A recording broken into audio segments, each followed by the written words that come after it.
Sonic 3 and Mufasa released on the same day in cinemas, and while their foundations are similar, the execution of these movies couldn't be farther apart. If you ever wanted to watch Disney dig up its own legacy, piss on it, and then charge you $15 for the privilege, Mufasa's your movie. Meanwhile, Sonic 3 absolutely slaps. Anyone who saw a previous entry in these franchises knew this was coming. Sonic 3 just smoked Mufasa at the box office. Because one franchise is great, while the other is a DOA piece of trash they hoped it would somehow limp across the finish line to first place.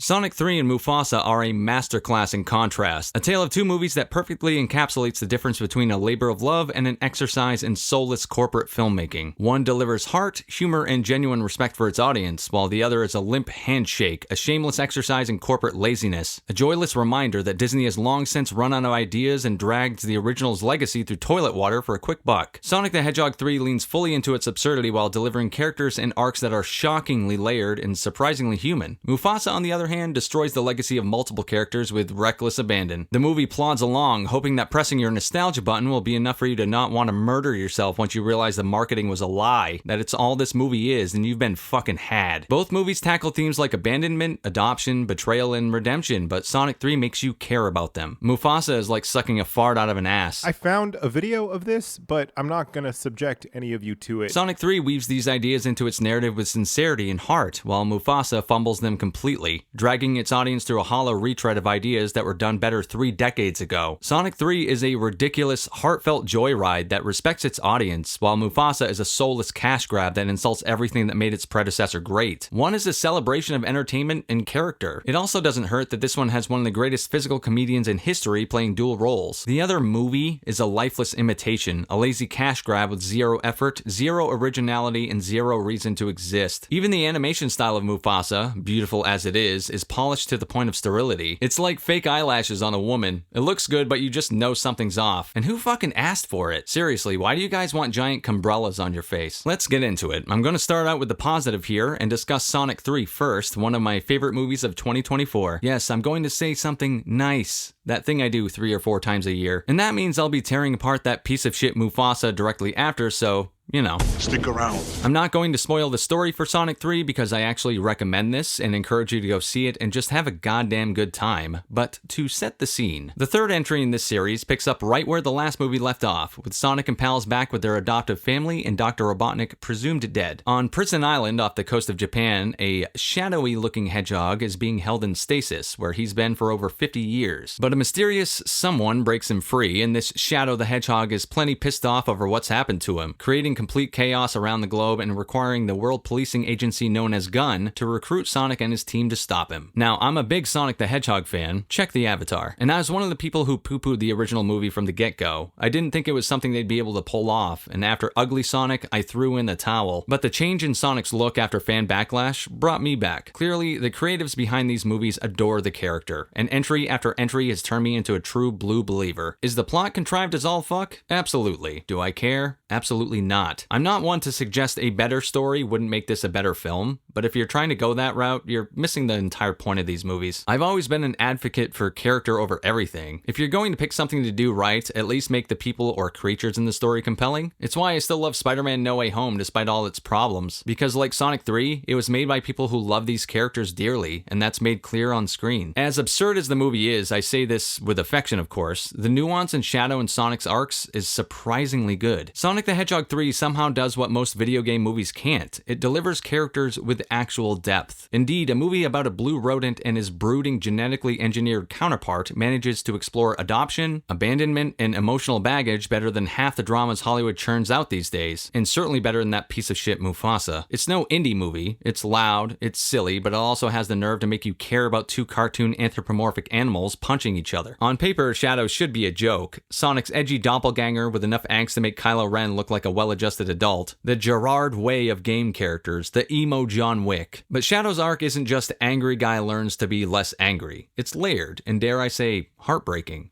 His connection to Maria, yes, this is a video game canon situation and his tragic backstory involves a human named Maria, anchors his rage and grief in something real. You watch as Shadow's vendetta consumes him, but there are cracks along the way, so when the inevitable redemption happens, it actually feels earned. This isn't some power of friendship nonsense. Shadow's transformation is rooted in loss, regret, and finding a way to move forward, and somehow they pull it off without making it feel saccharine. Then there's Sonic himself. You'd think by the third movie they'd have run out of things to do with this guy. Instead, Sonic continues to grow. His relentless optimism isn't just comic relief, it's the counterpoint to Shadow's despair. Sonic's own experience with abandonment gives him a perspective that makes his attempts to connect with Shadow feel genuine rather than forced. 3 movies in, and they're still finding ways to make Sonic an actual character instead of just a meme generator. The dynamic between Sonic and Shadow carries the movie. Their conflict isn't just about good versus evil, it's 2 characters dealing with the same pain in wildly different ways. Sonic channels his into hope and connection, while Shadow uses his as fuel for revenge. When they finally collide, it's not just a flashy set piece. It's 2 opposing worldviews crashing together. And somehow this emotional weight is packed into a movie about chili dogs and an evil genius with a mustache shaped like a Wi-Fi signal. What really sets this apart is how it handles themes like adoption and abandonment without pandering or oversimplifying. Shadow's pain over losing Maria feels raw, not sanitized for the sake of keeping things kid-friendly. The movie doesn't shy away from the darker aspects of these themes, and yet it doesn't wallow in them either. No, it uses them to drive real character development. Have I mentioned how fucking terribly Mufasa handles these exact same themes? Yeah, the cynical side of me can't wait to dump on that fucking thing. It's worth mentioning that Shadow's eventual redemption is one of the most well-executed arcs in the franchise so far. The setup is meticulous. His rage, his grief, his gradual realization that revenge won't fix what he's lost. By the time he lets go of his hatred, it feels like a genuine catharsis, not a cheap plot twist slapped on to tie up loose ends. Unlike Scar's bullshit arc in Mufasa, but I will get to that. Sonic the Hedgehog 3 also avoids the trap of becoming overly sentimental. The emotional moments hit hard, but the movie never stops being fun. It's self-aware enough to lean into its absurdity, but not so much that it undermines the genuine emotional stakes of its characters. The balance is razor sharp, and the result is a film that doesn't treat its audience like idiots. And I don't know how to put this, but Jim Carrey goes God mode in this and delivers his best performance as Dr. Robotnik yet. I say yet because they've unsurprisingly greenlit a 4th movie in this franchise, so I'm sure for enough money he'll be back again, and holy shit, I really hope so. This guy is a national treasure. These movies simply wouldn't be the same without him, and he brings the energy this film needs from its primary antagonist. Remember when comedies were a thing and you'd sit in a movie theater and actually laugh? It feels like that again. Whenever Carrey is on screen, he'll have you sitting back and cackling. You can only take a guess at what's scripted and what's ad-libbed, but it's probably safe to say the director let him do whatever he wanted a lot of the time. Not only is he playing Robotnik, he's picking up 2 roles here as the elderly Gerald Robotnik, Ivo's grandfather. Even with him, the themes of abandonment and redemption are really well done. Ivo initially teams up with Sonic to stop Shadow. This is in the trailers, so it's not a spoiler. And if you've played Sonic Adventure 2 1,000 times like I have, you're already in the know. But his feelings of loneliness stemming from having no known family give Robotnik even more depth. Yes, Dr. fucking Robotnik is more than just a silly arch nemesis. Ivo's story comes full circle here. Not everyone gets the same amount of screen time, but everyone has something to do and a place to wind up. Tails and Knuckles want Sonic to trust them, which grows increasingly difficult as the stakes become more and more personal for Sonic. Again, this is insane that I'm writing all this about a kids movie, but it's fucking good, man. Just damn good entertainment. Lastly, I'd be remiss not to mention Keanu Reeves voicing Shadow. The other cast is great, but Keanu is one of those light bulb moments where you go,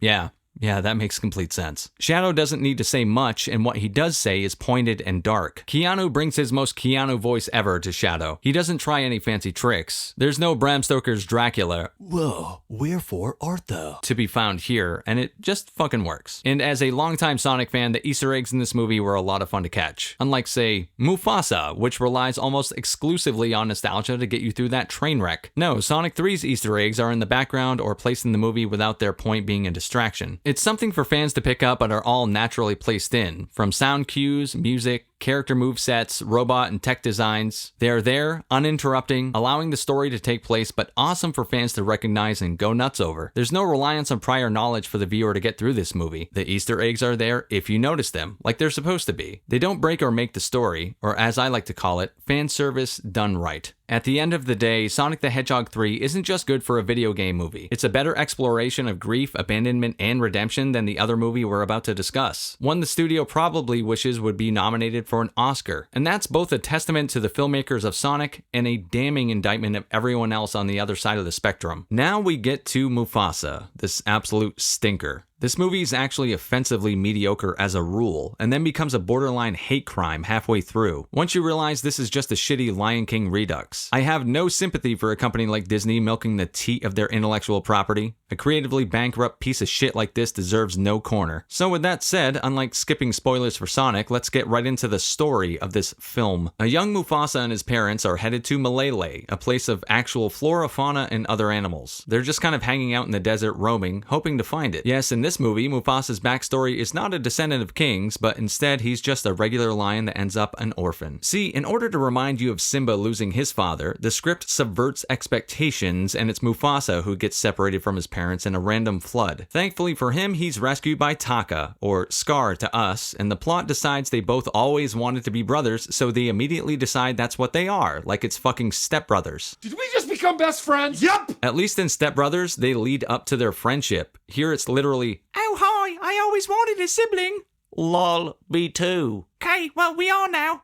Right after they meet each other. Taka's father refuses to accept Mufasa right until the script needs him to, when a group of outsider lions attack Mufasa's adoptive mother, and he kills one of them, scaring the rest away. Right before this, there was a montage of Mufasa showcasing his very particular set of skills that make him a better heir to the throne than Taka, but King Shithead completely disregards him for years as he grows up. Then suddenly, he does an obvious thing, and the script decides it's an aha moment for the King Shithead in the most contrived way possible. Throughout this montage, the king constantly tries to make up for Taka being a weak link, so there's no consistency or cracks in the king's thought process to show that he starts to think better of Mufasa. He just does when the story needs it to happen. This lackadaisical approach to character writing is peppered all over multiple characters. We know where the story is going, so instead of showing us how it gets there, it just is there when the story decides it needs to be. It makes one question what even is the fucking point of this movie's existence. Oh right, money. I'm happy to announce they'll be losing millions. The outsiders retreat to their leader Mads Mikkelsen, the father of the dead lion, and he's basically the equivalent to Scar from the original 90s film. He chastises one of them for not helping his sons and gives him a little pep talk. If you get the opportunity, you should kill yourself. Taka and Mufasa are forced to run away from the pride as the king goes down fighting like Russell Crowe, man style. My fighting is poetry! You don't edit Russell Crowe's poetry, you testicle! And they decide they're headed to Malele like Mufasa was originally going to at the beginning of the movie. They're being hunted by the outsiders, not those outsiders. Hey yo!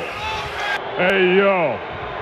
Hey yo! And along the way, they pick up new friends like Rafiki, Zazu, and Sarabi, who Taka develops a crush on. My statement's now ready. State this dick. Sorry, email interruption. Mufasa, Chad as he is, tries to help Taka pick up Sarabi, but he's not the smoothest dude on the planet. Sarabi eventually finds out that Mufasa is the one responsible for all the Giga Chad moves and heroism, like when he saves her fucking life during an attack by those pesky white lions stalking them, and she falls for him, leaving Taka pissing in the wind. This is what sets off the inner incel of Taka, and he completely flips the fuck out and decides to betray them, cutting a deal with Mads Mikkelsen to set them up. By the time they arrive in Malele, Mr. Mads Hannibal reveals they've been had, and a fight ensues. Mufasa rallies everyone to fight back, because why get eaten by this white lion when Mufasa can eat you later? And because Taka needs to get his Scar, he leaps in front of Mads and takes a swipe across the face. Eventually, the script kills Mads by crushing him with a fucking boulder, and Taka decides to go by Scar so he never forgets his betrayal or whatever. And Mufasa's mom adopts the devious little bitch because whoever wrote this script has an adoption fetish. And that's it. That's the shitty ass story of Mufasa. It's over 2 hours long and could easily have been a half hour. Or better yet, just never made. At the heart of this creative dumpster fire is Taka, aka Scar, one of the greatest villains in Disney history, now reduced to whatever the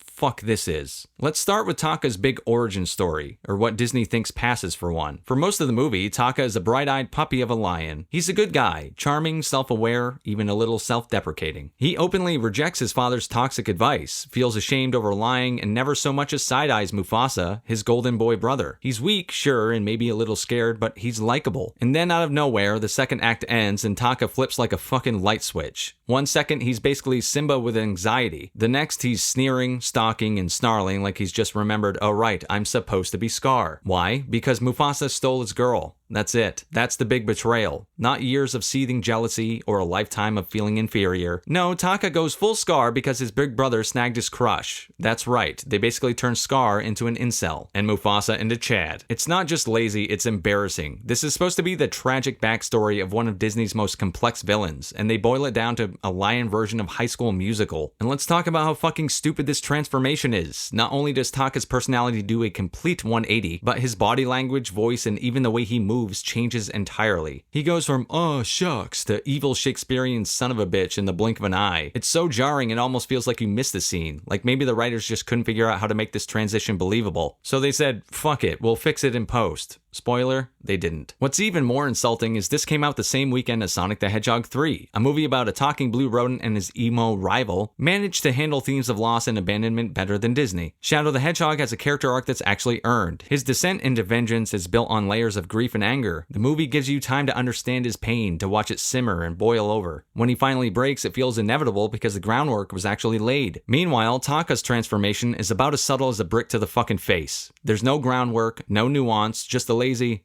oh, by the way, he's evil now. Disney is blatantly not trying at all at this point. They're banking on your nostalgia to paper over the fact they put about as much thought into this script as they did into naming the live-action Lion King. Another spoiler, CGI isn't live action. The sheer disrespect this movie shows the Scar as a character is palpable, all under the guise of deconstructing the villain. The whole point of Scar in the Lion King is that his jealousy and resentment have been festering for years. He's a snake in the grass, calculating and manipulative. But in Mufasa, he's just some lovesick idiot who throws a tantrum because Mufasa got the girl. It's not just bad, it's a complete misunderstanding of who Scar is. They've taken one of Disney's most iconic villains and turned him into a whiny little bitch. The worst part, this movie didn't have to exist. Nobody asked for this. Nobody needed a backstory for Scar, especially not one that turns him into a fucking joke. And yet, here we are, watching Disney cannibalize its own classics for the sake of a quick buck. It's cynical, which, shit, I don't mind that, but it's also lazy and insulting to anyone who's ever loved The Lion King. This is a masterclass in how not to write a villain origin story. It takes one of the most compelling characters in Disney's history and absolutely guts him, all while pretending it's doing something meaningful. They try to pull the same trick with the character of Mufasa himself, giving him a backstory nobody asked for, drenched in melodrama and half-ass attempts to reframe a classic. Continuing the fetish the writers have, Mufasa isn't born into greatness, he's adopted. Oh, the drama. The movie goes out of its way to hammer home how special Mufasa is, because apparently being a king who saves his pride and sacrifices himself for his son wasn't special enough. Now he's got to rise from the dirt to take his rightful place. It's as if Disney heard the term chosen one and thought, fuck it, let's just copy and paste the formula from every other mediocre origin story we've churned out in the last decade. The problem isn't the idea of Mufasa having a humble beginning, it's how contrived the whole thing feels. He's plucked from obscurity, not because of cleverness, courage, or even circumstance, but because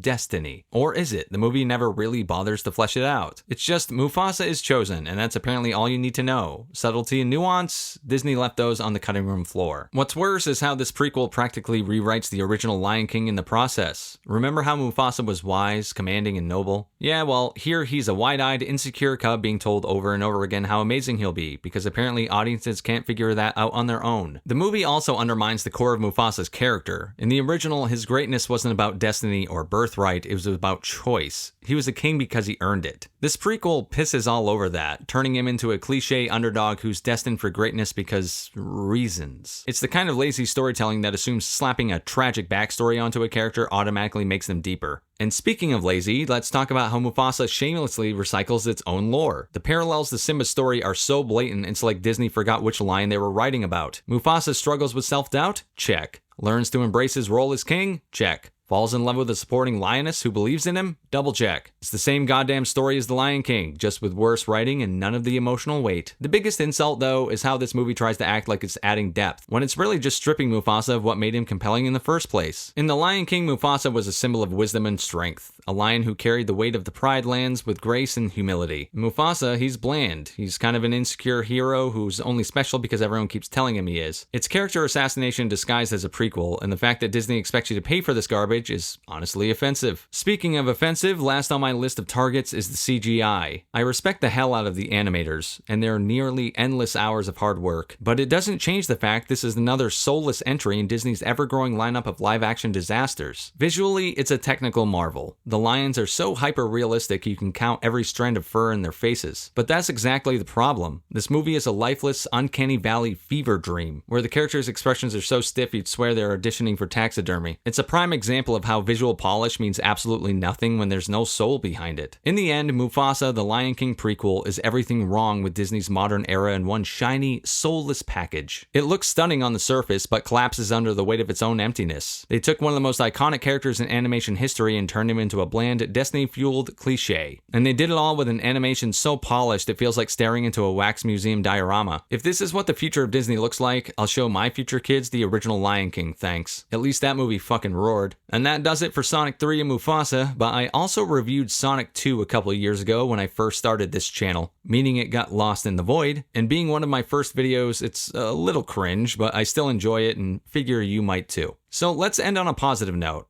Here's my review of Sonic the Hedgehog 2 from 2022. Didn't expect Sonic 2 to slap harder than Will Smith at the Oscars, but here we are. I'm a massive Sonic the Hedgehog fan, so if this doesn't feel in line with my other videos, I really don't give a shit. I'm not going to be objective here, because this is one of the rare times when I left the theater going, Fucking yeah!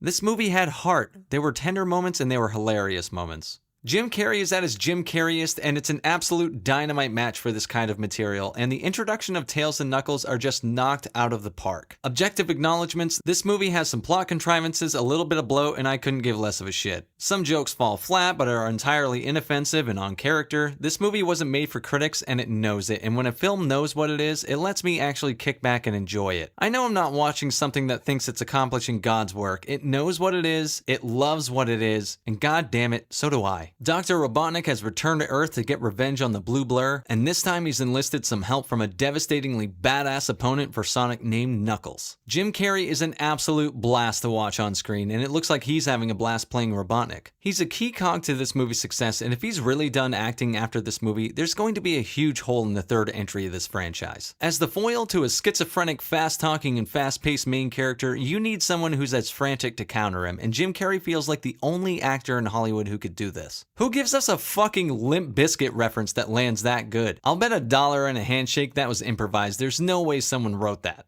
Hey, I need Robotnik to betray someone. I don't know what to have him say though. Jim Carrey's playing him, right? Yeah. Just have him do some fucking Jim Carrey shit. Dude, that's fucking brilliant. Why didn't I fucking think of that? And Knuckles, holy shit, what a highlight. I was worried how they were going to characterize him, but they absolutely nailed it and subverted my expectations here. He's basically a combination of Drax from Guardians of the Galaxy and Thor, and I mean that as a major compliment. His people are completely literal. Metaphors are gonna go over his head. Nothing goes over my head.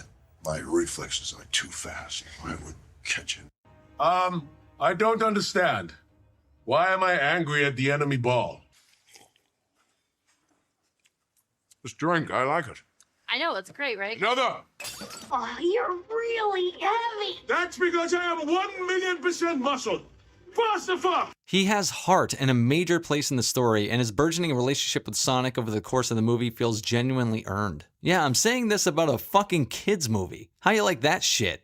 Tails was introduced at the end of the first movie, and I was a little worried he was going to be obnoxious and have that storyline of the annoying kid who looks up to his idol. The movie was like, Expectation subverted, bitch. and his character does indeed look up to Sonic, but he's not a drag on him. He's a huge help and makes for one of the sweetest and heartwarming character moments in the entire movie. I was an adult watching a fucking kids movie, so I looked around the theater to make sure no one saw my reaction. While the human characters are generally here for grounding us in reality, they're inoffensive and the leads playing Sonic's parents are charming like they were in the first movie. They don't overstay their welcome, and besides a subplot that could have been removed, Sonic's adoptive parents are fun to have in the film, unlike, say, the human characters in the Godzilla series or the fucking Transformers. We got fire! Bumblebee! Remember, watch no. It's clear step. Watch the foot. Watch your foot. Whoa! Shut up! Shut the fuck up! This is a video game adaptation, and those are almost exclusively one big pile of shit. So why does this movie work so fucking well? How did it avoid the movie equivalent of Keanu Reeves taking a shit? Game adaptations that have worked have avoided this pitfall because, well, they don't really adapt the games they're adapting. How can you realistically adapt a 20, 30, or 40-hour game appropriately? Ask Uncharted how that worked out. In some ways, it's like trying to cram a season's worth of television into a 2-hour film. It's going to feel overstuffed and completely hollow because it tries to jam-pack meta references, Easter eggs, and a full storyline that should be a 12-episode series into a matinee showing. Not to mention the inherent goofiness and over-the-top shit that comes with most video games, and you try and figure that shit out for the big screen. You know how Marvel avoided those pitfalls when they were adapting comic storylines? They did it because they completely changed them. That's how. Civil War wasn't the comic Civil War. Infinity War and Endgame weren't the Infinity Gauntlet storyline. And Sonic isn't the Sonic game. What do these things do well, though? They take the essence of what makes them so great and puts them into a much more consumable and smaller scale package. Sonic, the character, is completely intact. His characterization is exactly as he is, and that is undoubtedly the most important aspect. It's why the new Mortal Kombat movie might have been much better served focusing on less characters and a smaller scale storyline. Detective Pikachu, while not a masterpiece, succeeded because it wasn't trying to tell a story about a trainer collecting 8 badges and going to the Pokemon League. Can you imagine that shit working in a 2-hour fucking movie? Jesus Christ. The first Sonic movie took him into a hyper-real version of Earth, and after earning our interest based on Sonic's character alone, and a few fun Easter eggs along the way, it earned the right to start introducing the more fantastic elements from the games. Sonic 2 is where we get an actual Sonic game level within the context of the movie, and it works because it was grounded in something familiar and then building it up from there. It's why we can accept the multiverse in the MCU now, because the MCU started with a more grounded hero in Iron Man, and earned our attention and suspension of disbelief as the franchise progressed. Look, bottom line, Sonic 2 nails it. If you are looking forward to this, you're going to love it. If you enjoyed the first movie, you're getting it tenfold this time. Oh yeah, and stay after the credits. That alone had me going, Fucking yeah! In conclusion, this movie is not Keanu Reeves taking a shit. Till next time, GG's only.